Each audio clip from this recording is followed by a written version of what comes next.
We're building gods, or at least technologies that have some pretty godlike power.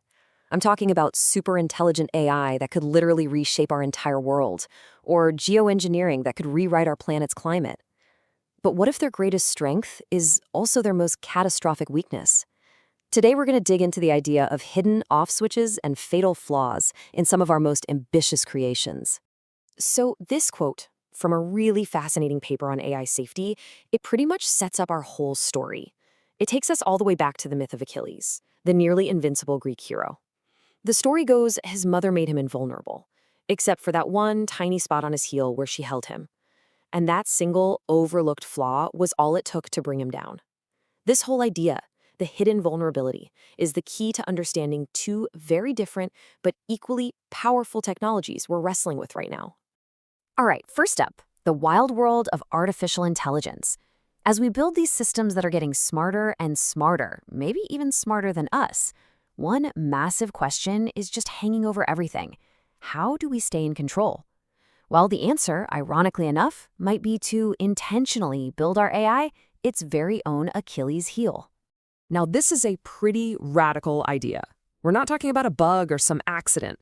Researchers are actually proposing that we deliberately engineer a flaw into an otherwise super capable AI. They call it a decision theoretic delusion, which is a mouthful, I know, but it's basically a built-in blind spot.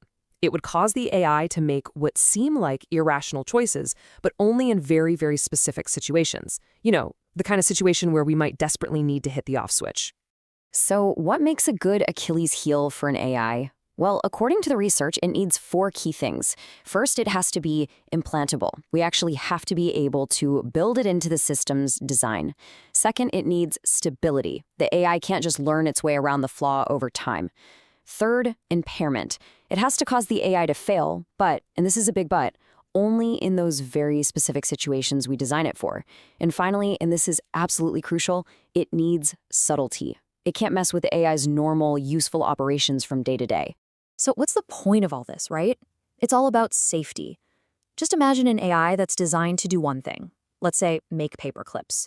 A purely logical AI wouldn't let you turn it off because, hey, that would stop it from making more paper clips. An Achilles heel, though, could make it totally indifferent to being shut down, which means it stays under our control. That's what researchers call corrigibility. It's a vulnerability we build on purpose for our own protection. Okay, let's switch gears. We're going from the digital to the physical. We just talked about a technology we're trying to control. Now let's talk about a planetary system that's spinning out of our control, our climate. Facing a warming planet, some scientists have proposed a solution that is, well, it's just mind-bogglingly ambitious. It's called stratospheric aerosol injection, or SAI for short. The idea is kind of simple, and honestly, a little terrifying. You basically mimic a massive volcanic eruption. The plan is to use a fleet of high-altitude planes to spray these fine reflective particles way up into the stratosphere. These particles would act like a giant planetary sunshade, bouncing sunlight back into space before it can warm us up. In effect, we'd be grabbing the planet's thermostat and cranking it down. And we know this isn't just some sci-fi theory. Nature has already run this experiment for us. When Mount Pinatubo erupted back in 1991, it blasted millions of tons of sulfur dioxide into the stratosphere. And the result? For over a year, average global temperatures dropped by this much, 0.5 degrees Celsius. That's a planetary scale effect from a single natural event. Now, to be clear, even the people who advocate for this don't see it as a permanent fix.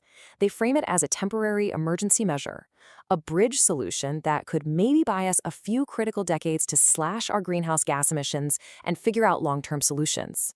You can think of it like planetary first aid. You're treating the symptom while you work on the cure. So here we go again. We have another godlike technology, this time with the power to alter the entire planet's climate. But just like with Achilles, we have to ask that same question. Where's the vulnerability? What's the hidden, fatal flaw in this grand plan? I mean, that's really the bottom line question, isn't it? Hacking the entire planet. Is it a good idea?